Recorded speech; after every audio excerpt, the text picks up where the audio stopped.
La piste Ryan Cherki au PSG reprend du sérieux, on va en parler dans cette vidéo. Salut à tous les gars, c'est Azial. Aujourd'hui, on se retrouve pour une nouvelle vidéo, actu mercato, j'ai envie de dire, plus globalement actu PSG, avec notamment comme information actu principale de cette vidéo, le cas Ryan Cherki. On va rediscuter de Ryan Cherki, oui, les mêmes vidéos qu'on a fait cet été, parce que oui, la piste Ryan Cherki risque de se réactiver lors de ce mercato hivernal. On va pas se mentir, côté PSG, on aimerait bien qu'il y ait un peu de mouvement lors de ce mercato hivernal, et il risque de y en avoir côté départ, on va pas se mentir. Je pense que cet hiver, d'ailleurs j'ai dit cet été, je crois juste avant, cet hiver, je pense que le PSG va essayer de tout faire pour refourguer le bon vieux Randall, le bon vieux Milan Skriniar, et peut-être même d'autres dont on ne soupçonne pas pour le moment, mais c'est vraiment les deux joueurs qui, je pense, on va essayer de les faire partir très loin de la capitale. Donc en contrepartie, il va falloir des arrivées, et on va pas se mentir, Ryan Cherki c'était très proche de se faire l'été dernier,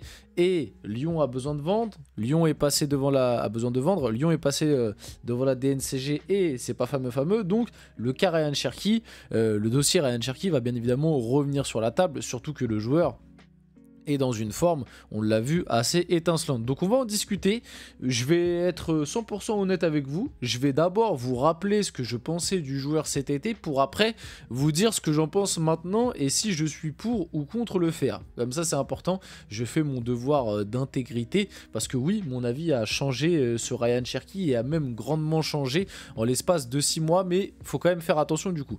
Donc avant que la vidéo commence, n'hésitez pas à liker, commenter, partager, vous abonner, ça fait toujours plaisir, ça aide pour le développement de la chaîne. Et puis nous on va y aller dès maintenant, parce que je pense qu'il y a pas mal de choses à dire dans cette vidéo. Ça faisait longtemps qu'on n'avait pas fait des petites vidéos actu mercato PSG, je vais pas vous mentir, ça m'avait manqué. Bon, le PSG et Liverpool sont les deux clubs les plus chauds sur Ryan Cherki. Les deux formations poussent pour une signature cet hiver, d'autant que l'OL est interdit de recrutement et doit vendre. Donc il y a une forte chance pour que Ryan Cherki parte cet hiver. Si vite fait je dois donner mon avis sur ça, tout le monde est en train de nous expliquer que Ryan Cherki va partir cet hiver, et bah je sais pas pourquoi, mais je sens qu'il ne partira pas et qu'il va finir la saison à Lyon. Voilà, ça c'est petit prono. Quand tout le monde t'annonce des choses comme ça aussi, de manière aussi ponctuelle, c'est que des fois il peut se passer l'inverse. Enfin, dans ce style de situation là, comme tout le monde, et même j'ai envie de dire un petit peu, c'est devenu un peu dans l'imaginaire collectif de se dire, oh bah Cherki va quitter Lyon cet été, alors qu'en réalité Lyon a besoin de vendre. Mais Lyon a aussi besoin de finir une saison où faut compter sur ses meilleurs joueurs, et du côté de Cherki, malgré tout il est attaché à Lyon, et en plus il est en train de réaliser sa meilleure saison à l'heure actuelle. Donc ce serait quoi l'intérêt de partir dès maintenant, sachant que t'as pas trop de risques vu les 6 premiers mois que tu viens de faire. Même si tu fais 6 mois suivants moins bons, je pense que cet été il y a obligatoirement un club qui viendra te chercher, pas comme l'été dernier, parce qu'il faut pas oublier que l'été dernier du coup il y avait le PSG en début de mercato, il y a eu le truc avec Dortmund où au final ça s'est pas fait, parce que je crois que l'entraîneur de Dortmund, donc Nuri Sahin, ne voulait pas, et je crois qu'au final côté Dortmund ça avait pas été trop validé, c'était plus les agents de Cherki qui avaient dit que, mais au final côté Dortmund on n'avait pas trop validé la piste. Et après en fin de mercato il y avait juste eu Fulham, mais bien évidemment que Fulham n'intéressait pas Ryan Cherki. Donc Cherki est tombé un peu de haut parce qu'il pensait vraiment qu'il allait avoir beaucoup plus de concurrence sur le dossier, surtout que cet été ça parlait seulement de 15 millions. Là je pense que si Lyon doit le vendre cet hiver, ce sera bien plus, et même l'été prochain ce sera plus que 15 millions. Et c'est vrai que quand tu vois les 6 premiers mois, tu te dis, ah bah je me suis trompé, parce que moi je vais être 100% honnête avec vous, mais je pense que j'étais pas le seul dans ce cas là. Moi j'étais pas du tout pour la venue de Ryan Cherki cet été. J'étais pas du tout pour sportivement et extra sportivement. Pourquoi extra sportivement? Pas par rapport à son comportement, etc. Parce que ça, je pense qu'il y a un peu de bullshit aussi. Hein, on en a un petit peu surfait sur le comportement de Ryan Cherki. Ah, c'est un petit con, c'est une tête à claque et tout. C'est des choses qu'on a entendues.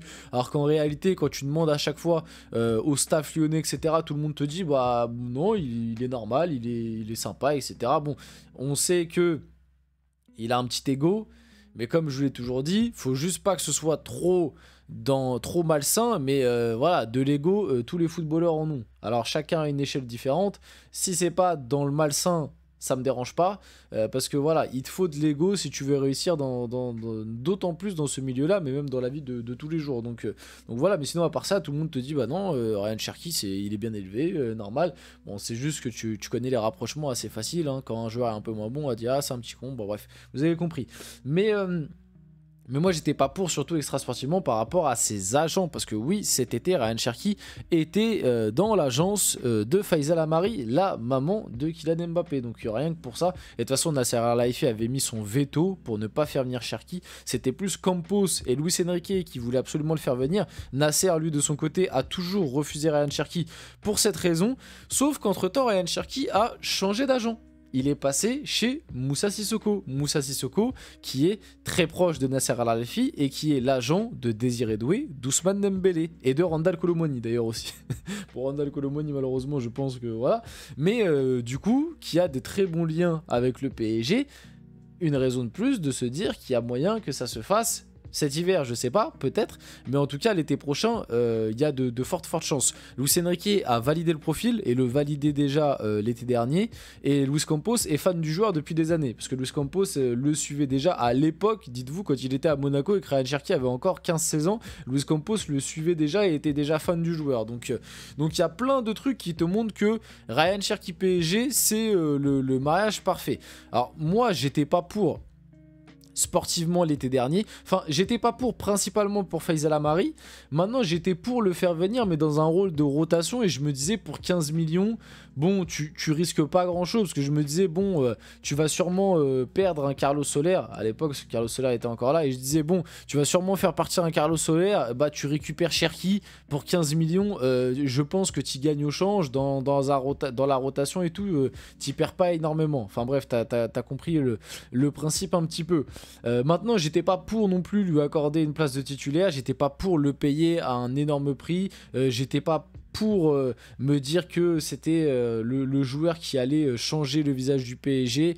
Et d'ailleurs, honnêtement, je voyais pas Cherky réussir à faire les 6 mois qu'il est en train de faire là du côté de l'OL. Donc comme je vous dis, mon avis a un peu changé par rapport à ça.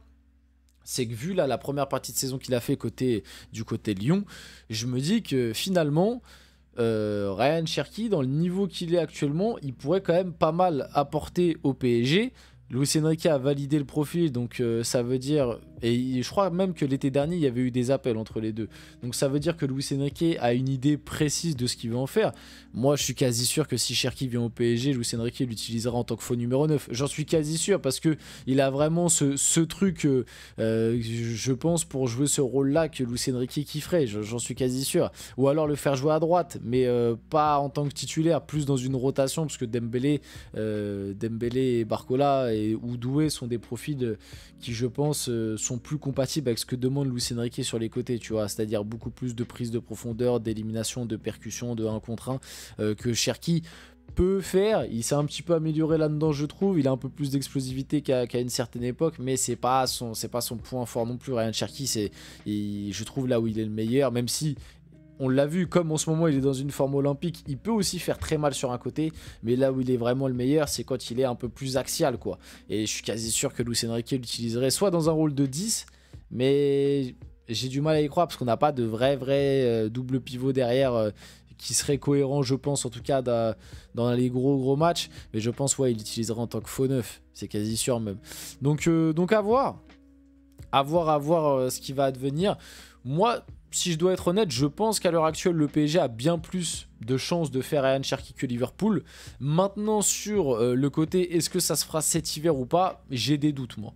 Moi, franchement, j'ai des doutes que ça se fasse cet hiver, parce que je me dis, comme je vous l'ai dit en début de vidéo, que Cherky est en train de réaliser une première partie de saison très bonne, que certes, Lyon a besoin de vendre, mais Lyon peut très bien vendre des joueurs moins importants que Ryan Cherky et le vendre l'été prochain à un meilleur prix, que Ryan Cherky, il peut se dire je finis ma saison à Lyon, tu vois, je fais une saison complète du côté de l'OL, et limite ce serait peut-être mieux aussi pour lui que de faire le transfert en cours de saison. Donc à voir, hein, ça peut très bien se réaliser aussi, mais à l'heure actuelle je partirais plus pour un Cherky qui finit la saison côté OL. Si je dois être honnête, maintenant on verra bien.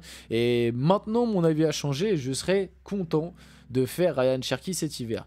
Même s'il faut pas s'emballer les gars, croyez pas qu'on va recruter Messi, c'est-à-dire que Cherki en arrivant au PSG, il pourra très bien re-avoir un petit coup de baisse, le temps d'acclimatation, etc. Comme on l'a vu Désiré Doué au début de saison, et finalement on n'aurait pas le même joueur que ce qu'on voit maintenant du côté de l'OL, et même quand tu joues au PSG, c'est différent que quand tu joues à Lyon. Si on doit être honnête, à l'heure actuelle, c'est pas la même exigence, etc. Comme j'ai dit un peu plus tôt aussi, le cas Kolo Muani, bon Kolo Muani ça risque de très rapidement se terminer, hein. Officiel où Enrique décide encore d'écarter une fois de plus Randal Kolo Muani, l'attaquant des Bleus n'est pas dans le groupe du PSG qui affrontera du coup, qui a affronté Monaco, même chose pour Milan Skriniar et Kimpembe. Donc voilà, Kolo Muani, Skriniar, les choses sont claires, il va falloir partir dès cet hiver et du coup on va sûrement avoir au moins je pense une arrivée pour pallier ces deux départs cet hiver. On finit la vidéo là-dessus, j'espère que cette vidéo vous a plu, si c'est le cas n'hésitez pas à la liker, commenter, partager et vous abonner les gars, c'était Azial, on se retrouve très rapidement pour une prochaine vidéo.